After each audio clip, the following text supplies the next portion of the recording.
ఇక మాజీ ముఖ్యమంత్రి బీఆర్ఎస్ అధినేత కేసీఆర్ రూట్ మార్చారా? అధికారిక కార్యక్రమాలకు ప్రభుత్వం తరపున పదే పదే ఆహ్వానాలు అందుతున్నా తాను వెళ్లకపోవడంతో విమర్శలు వస్తున్నాయి. దీంతో కేసీఆర్ వ్యూహాత్మకంగా తన పార్టీ ఎమ్మెల్యే ఎమ్మెల్సీలను ముందుకు పెట్టే వ్యూహాన్ని అమలు చేస్తున్నట్లు చెబుతున్నారు.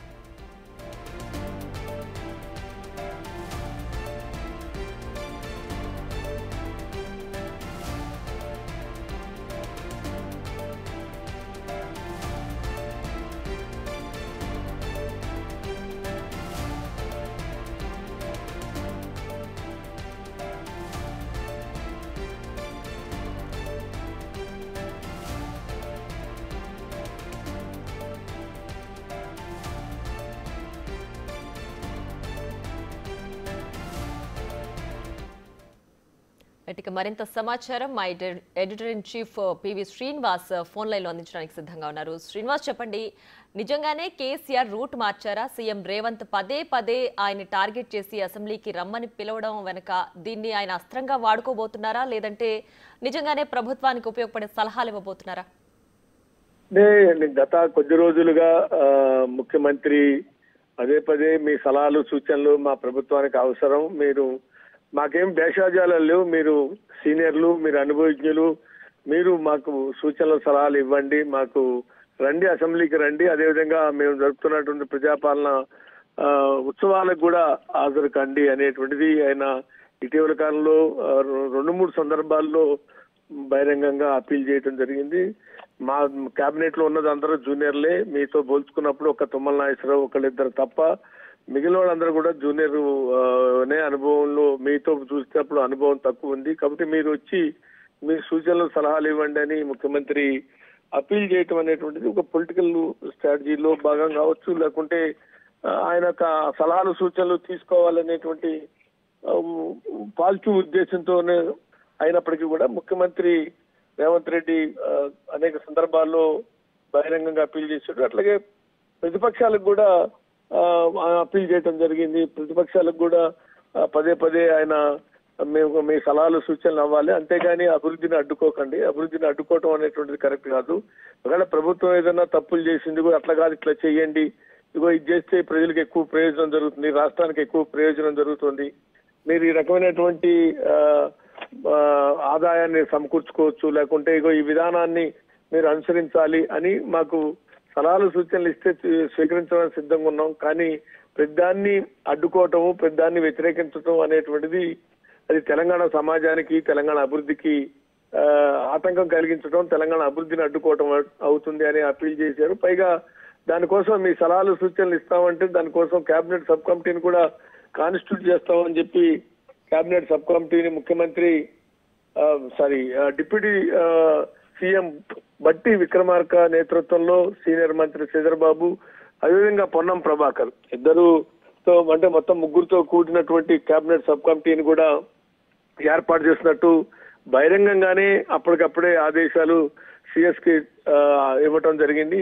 ఒక పక్కన ప్రతిపక్షాలని మీ సలహాలు సూచనలు ఇవ్వండి అనేటువంటిది అప్పీల్ చేస్తూనే, మరో పక్కన ముఖ్యమంత్రిని స్వయంగా విజయోత్సవ సభలకి అసెంబ్లీకి రావాలి, అదేవిధంగా ఈ ప్రజాపాలన ఉత్సవాలకు కూడా మీరు హాజరు కావాలి, హాజరై మీ సలహాలు సూచనలు ఇవ్వాలి అని అంటాం అనేటువంటిది దానికోసం ఊరికనే ఏదో ముఖస్థుతి కోసం మాట్లాడటమే కాకుండా ముఖ్యమంత్రి సీరియస్ గానే ప్రభుత్వం తరఫున ఒక హైదరాబాద్ ఇన్ఛార్జి మంత్రిగా, ఉద్యమకారుడిగా కూడా తెలంగాణ ఉద్యమం కోసం పార్లమెంట్ లో కొట్లాడినటువంటి వ్యక్తిగా, ఆనాడు పార్లమెంట్ ఎంపీగా పొన్నం ప్రభాకర్ ఇప్పుడు మంత్రి కూడా, పైగా హైదరాబాద్ సిటీ ఇన్ఛార్జిగా ఉన్నాడు. అతన్ని అదేవిధంగా protocol GAD director Venkatrao IAS, అదేవిధంగా ప్రభుత్వ ప్రోటోకాల్ సలహాదారుడు వేణుగోపాలరావు, ఈ 3గురిని కూడా అపాయింట్ చేసి వీళ్ళు 3గురు పోయి స్వయంగా మాజీ ముఖ్యమంత్రి, తెలంగాణ భారత రాష్ట్ర సమితి అధ్యక్షుడు, పైగా ప్రధాన ప్రతిపక్ష పార్టీ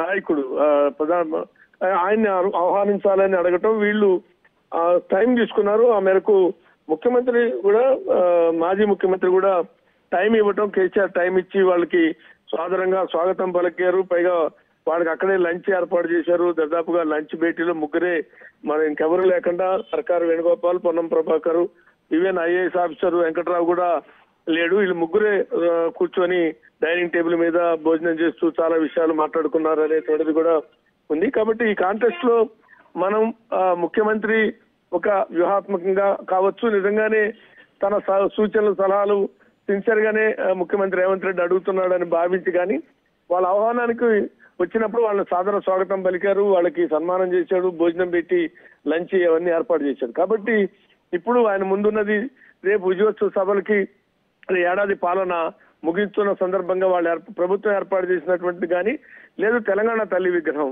ముఖ్యంగా సచివాలయం డాక్టర్ బిఆర్ అంబేద్కర్ తెలంగాణ సచివాలయంలో ఏర్పాటు చేసినటువంటి తెలంగాణ తల్లి విగ్రహ ఆవిష్కరణకి ముఖ్యంగా ఆయన్ని ఆహ్వానించి ఉత్సవాల్లో 3 రోజుల్లో పాల్గొనడానికి ఆహ్వానించడంతో పాటు ముఖ్యంగా తెలంగాణ తల్లి విగ్రహ ఆవిష్కరణకు రావాలి అని ఇక్కడ పదే పదే సీఎం రేవంత్ కేసీఆర్ ని టార్గెట్ చేయడమో లేదంటే ఆయన్ని సవాల్ చేసి పిలిచినప్పుడు రాకపోవట్లేదు కాబట్టి ఇప్పుడు బుజ్జగించే విధంగా అధికారిక కార్యక్రమాలకు మాజీ సీఎం కేసీఆర్ ను ఇన్వైట్ చేస్తున్నారని భావించాలా? ఇందులో సీఎం రేవంత్ స్ట్రాటజీ ఏమైనా ఫాలో అవుతున్నారా?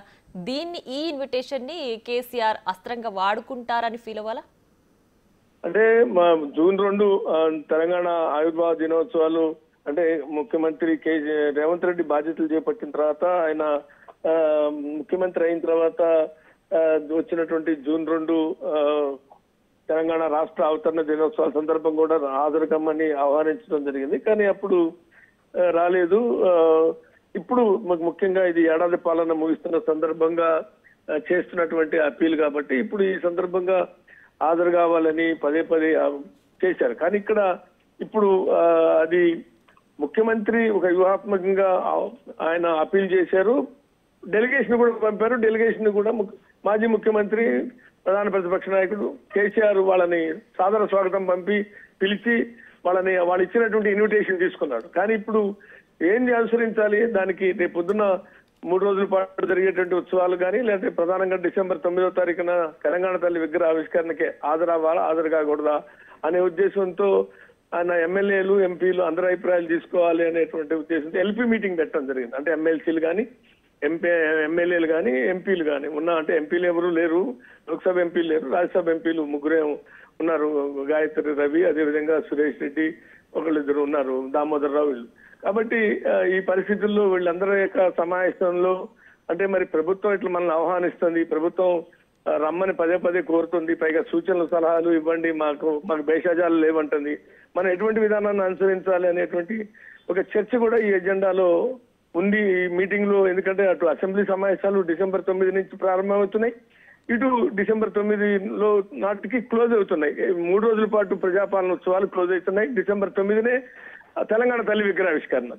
కాబట్టి మొత్తం తెలంగాణ తల్లి విగ్రహావిష్కరణ కానీ అసెంబ్లీ సమావేశాలు అనుసరించాల్సిన వివాహం కానీ ప్రభుత్వం పిలిచినప్పుడు మనం ఎటువంటి ఎత్తుగడ అనుసరించాలి, ప్రభుత్వం మనం ఇంటికల్లా వచ్చి రమ్మని ఆహ్వానిస్తున్నప్పుడు మనం హాజరు అవ్వాలా హాజరు కావద్దా అనేటువంటి దాని మీద ఈ సమావేశంలో కీలకంగా చర్చ జరిగే అవకాశం ఉంది. అయితే బహుశా మనకు ఉన్నటువంటి సమాచారం ప్రభుత్వం ఒక వ్యూహాత్మకంగా మనల్ని ఆహ్వానిస్తుంది, మనం కూడా ఈ హాజరు అవ్వాలి హాజరు కాకూడదు అనేటువంటిది ప్రభుత్వాన్ని ఇరుకుని ఎట్లా పెట్టాలి, ప్రభుత్వాన్ని ఇరుకుని పెడుతూ తీసుకోవాలి నిర్ణయం. మనం హాజరయ్యి సలహాలు సూచనలు ఇస్తే ఆ సలహాలు సూచనలు తీసుకుంటారా, తీసుకోకపోగా మన సలహాలు సూచనలు ఎద్దేవా చేస్తారా, లేదంటే ఏం చేస్తారు? మనం అట్లని మనం పోకపోతే ఉండే ఇబ్బంది ఏంటి, పోతే ఉండే ఇబ్బంది ఏంటి? పోనప్పుడు మనం ఎటువంటి కారణం చేత ఎటువంటి ఎలిగేషన్ తో మనం దానికి హాజరు కాకూడదు. మీరు తెలంగాణ తల్లి విగ్రహానికి రమ్మని ఆహ్వానించారు, కానీ మేము తయారు చేసిన నమూనాని మీరు అంగీకరించలేదు, మీరు తెలంగాణ తల్లి విగ్రహం నమూనాలో మార్పులు తీసుకొచ్చారు కాబట్టి మేము ఏర్పాటు చేసిన తెలంగాణ తల్లి మేము తయారు చేసిన మేము రూపొందించినటువంటి ఏదైతే ఉందో శిల్పం ఉందో ఆ శిల్పాన్ని ఆ నమూనాన్ని కాదని మీరు మార్పులు చేసి అంటాం అంటే మమ్మల్ని అవమానించడమే అనేటువంటి కారణం చెప్పి మనం దానికి గైరాజరు కావాలా? లేదు మమ్మల్ని ఒక పక్కన టార్గెట్ చేస్తూ మా మీద కేసులు పెడుతూ నిర్బంధాన్ని ప్రయోగిస్తూ మా మీద ఎలిగేషన్ చేస్తూ వ్యక్తిగతంగా దూషణకి చేస్తూ మమ్మల్ని ఆహ్వానించడం అంటే అది మమ్మల్ని ఆహ్వానించడం కాదు, ఇది అనుమానించడం అనేటువంటి ఎలిగేషన్ తో మనం ఆ సభలకి దూరం కావాలా? ఆ 3 రోజుల పాటు జరిగే అని రైట్. అయితే ఎలిగేషన్స్ ని అధికారిక కార్యక్రమాలకి ఇన్వైట్ చేయడానికి వెళ్ళిన పొన్నం జస్ట్ మేము రాష్ట్ర రాజకీయాల గురించి ఏం మాట్లాడలేదు, అధికారిక కార్యక్రమానికి ఇన్వైట్ చేయడానికి వెళ్ళాం, అండ్ వాళ్ళు వస్తారో రారో వాళ్ళ ఇష్టం అని కూడా చెప్పారు. అంటే అక్కడ కేసీఆర్ వీళ్ళతో విముఖత ఏమైనా చూపించారని భావించాలా మనం? అలాగే వాళ్ళు సలహాలు ఇస్తే నిజంగానే ఫాలో అవ్వడానికి రెడీగా ఉన్నారా ఆర్ దెప్పి పొడుస్తారు అని వాళ్ళు భావిస్తున్నారా? అంటే ఇక్కడ 2-3 ఉన్నాయి. ఎందుకంటే పదే పదే అనేక విషయాల్లో మూసి అభివృద్ధి విషయంలో బీఆర్ఎస్ తీవ్రంగా వ్యతిరేకిస్తున్నటువంటి పరిస్థితి కనపడుతుంది. అట్లాగే ఇతర పారిశ్రామిక అభివృద్ధి విషయంలో లగచర్ల లాంటి వాటి విషయంలో వ్యతిరేకిస్తున్నట్టుగా ఉంది. ఇంకా ఇతర ఏ నిర్ణయం తీసుకున్నా దాన్ని వ్యతిరేకిస్తుంది. మరి అసలు మీకంటూ విధానం ఉందా? తెలంగాణ అభివృద్ధి పట్ల మీ వైఖరి ఏంటి? మీరు ఒకప్పుడు మూసిని డెవలప్ చేయాలనుకున్నారు, లాంటి ఇవన్నీ అనుకున్నారు.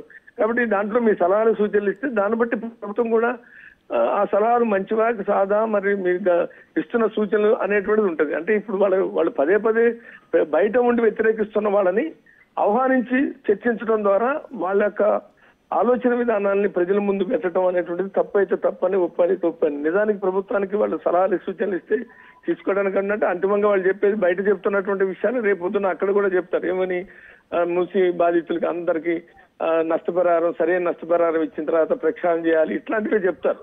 కాబట్టి అక్కడ విముఖత సుముఖత అని అసలు నాకు ఉన్నటువంటి సమాచారం ఇన్విటేషన్ కార్డు ఏదైతే ఉందో 3 రోజుల పాటు జరుగుతున్న విజయోత్సవ సభలు కానీ లేకుంటే ప్రధానంగా తెలంగాణ తల్లి విగ్రహావిష్కరణకి రమ్మని ఆహ్వానిస్తూ మంత్రి పొన్నం ప్రభాకర్ ఇచ్చినటువంటి ఇన్విటేషన్ కూడా దాని గురించి అసలు చర్చించాలి. అవునా, ఎట్లా జరుగుతుంది, కార్యక్రమం ఏంటి, ఏం కార్యక్రమం నిర్వహిస్తున్నారు, జన సమీకరణ ఉందా, అలాంటి ఇంకెవరన్నా బయట ఢిల్లీ నుంచి మీ పార్టీ పెద్దలు ఎవరన్నా వస్తున్నారా, ఇంకెవరన్నా ఆహ్వానించారా, ఎవరైనా అడుగుతారు. ఎప్పుడన్నా ఒక ఇన్విటేషన్ ఇవ్వడానికి, ఒక పెళ్లి కార్డు ఇవ్వడానికి పోయినా లేకుంటే ఇంకొక ఫంక్షన్ సంబంధించిన ఒక కార్డు ఇవ్వడానికి పోయినప్పుడు ఆ కార్డుని తీసుకొని ఆ కార్డుని చూసి ఆ కార్డులో ఉన్న అంశాలని చర్చిస్తారు. కానీ ఇక్కడ అది జరగలేదని మనకున్న సమాచారం. అసలు కార్డు తీసి కానీ కార్డులో డీటెయిల్స్ చూడటం కానీ కేసీఆర్ కార్డు ఓపెన్ చేసి ఈ కార్డులో ఏంది మరి ఎవరి పేరు వేయలేదు, ఎవరు రాడా, మీ సోనియా గాంధీ రాదా, లేకుంటే రాహుల్ రాడా, లేదంటే ప్రియాంక రావట్లేదా, ఎవరు రావట్లేదా, అట్లాంటి చర్చ కూడా చేయలేదా? అంటే అసలు ఆ కార్డు ఓపెన్ చేసి ఆ కార్యక్రమం గురించి చర్చించాలా?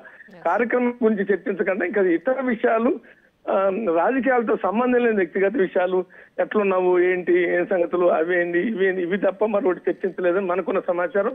కాకపోతే 1-2 విషయాలు, ఆసక్తికరమైన విషయాలు, కాంగ్రెస్ మహారాష్ట్రలో కానీ అదేవిధంగా హర్యానాలో కానీ గెలవకపోవడం నష్టం, దేశ రాజకీయాలకి అది నష్టం. ఆ 2 చోట్ల కాంగ్రెస్ గెలిచి ఉండాల్సింది. కాంగ్రెస్ గెలవకపోవడం అనేటువంటిది దేశానికి నష్టం, దేశ రాజకీయాలకి ఇది నష్టం. ఎందుకంటే పవర్ షేరింగ్ అనేది కంపల్సరీగా అవసరం. ఇలాంటి మొనార్కిజం వస్తుంది, మొనోపలి వస్తుంది. ఆ రంగా మోడీ మొనోపలి అనేటువంటిది ప్రదర్శిస్తాడు అనేటువంటి అర్థం ధ్వనించేది. అంటే డీటెయిల్డ్ గా చర్చించలేదు కానీ బట్ మనకున్న సమాచారం ఆ 2 చోట్ల గెలవకపోవడం కాంగ్రెస్ కి నష్టం అన్న, దేశానికి నష్టం అనేటువంటి పద్ధతులు 2 కాంగ్రెస్ గెలిచి ఉండాల్సింది అనేటువంటి భావన మహారాష్ట్ర కానీ హర్యానాలో కానీ కాంగ్రెస్ గెలిచి ఉండాల్సింది, గెలవకపోవడం అనేటువంటి దేశ రాజకీయాలు కొంత నష్టం అనేటువంటి అభిప్రాయం ఆ 2 ముక్కలే మాట్లాడాడు. కానీ దాని అర్థం ఏంటి అంటే దాని అర్థం చాలా అర్థం ఉంది. అంటే అవతల ఒక మొనోపలి ఏర్పడిపోతుంది, కొంత బలమైన ప్రతిపక్షం ఉంటేనే బాగుంటుంది దేశ రాజకీయాలు. అంటే మోడీ అనేటువంటి వాళ్ళు రేపొద్దున రీజనల్ పార్టీలు కూడా మింగేస్తాడు. రీజనల్ పార్టీలు కూడా గతంలో చూశారు. మహారాష్ట్రలో శరద్ పవార్ పార్టీని జీల్చేశాడు, అదేవిధంగా శివసేనని ఉద్ధవ్ ఠాక్రే పార్టీని జీల్చేశాడు. కాబట్టి అంత పెద్ద స్టాల్ హుడ్ లాంటి వాడు రాజకీయాల్లో తలపండినటువంటి ఎన్సీపీ శరద్ పవార్ నాయకత్వంలో ఉన్న ఎన్సీపీనే చీల్చేసినాడు రేపు ఏకనాథ్ షిండేని అవతలేయలేడు అంటే ఆ పార్టీని చీల్చలేదని అనుకోలేం. అట్లాగే ఉద్ధవ్ ఠాక్రే లాంటి బాల్ ఠాక్రే కొడుకు ఉద్ధవ్ ఠాక్రే లాంటి అంత శివసేన అంత పెద్ద గొప్ప పార్టీ, అంత పెద్ద బలమైన పార్టీని దాంట్లో ఏకనాథ్ షిండేని చీల్చాడు, ఇటు నుంచి అజిత్ పవార్ని చీల్చాడు. కాబట్టి అటు శరద్ పవార్ ని శివసేన సంబంధించినట్టు ఉద్ధవ్ ఠాక్రేని లెక్క చేయని మోడీ వీళ్ళిద్దరిని అసలు అవలేలుగా ఈ 2 పార్టీలని మింగేయచ్చు. కాబట్టి ఈ కాంటెస్ట్ లో మాట్లాడి ఉండొచ్చు అనేటువంటిది రాజకీయ వర్గాలు. అందుకనే ఈ 2 చోట్ల కాంగ్రెస్ గెలిచి ఉండాల్సిందనే భావన కేసీఆర్ ఆ కాంటెస్ట్ లో మాట్లాడి ఉంటాడు అనే చర్చ కూడా బయట వినపడుతుంది. Right Srinivas, thanks for the updates.